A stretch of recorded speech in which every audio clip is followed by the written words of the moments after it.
పాడికి కారణమైనటువంటిది ఆవు. ఆ ఆవు ఇంట్లో ఉంది కాబట్టి దాని పాలు తాగగలుగుతున్నాం, యజ్ఞయాగాది క్రతువులు చెయ్యగలుగుతున్నాం.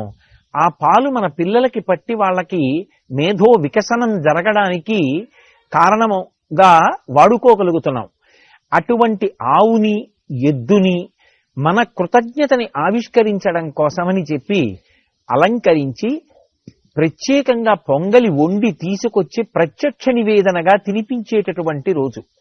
అరుణాచలం లాంటి క్షేత్రాలలో అనేకానేక దేవాలయాలలో, ప్రత్యేకించి శివాలయాల్లో ఎక్కడెక్కడ నందీశ్వరుడు ఉంటాడో అక్కడక్కడ అంత గొప్ప అలంకారం చేస్తారు. నందీశ్వరుడికి ఆ రోజున ప్రత్యేకంగా అభిషేకాలు చేస్తారు. నిజంగా కనుమ పండుగ నాడు అరుణాచలం దేవాలయంలోకి వెడితే అక్కడ ఉన్న పెద్ద నందికి చేసేటటువంటి అలంకారం చూస్తే మనం అందరం ఆశ్చర్యపోతాం.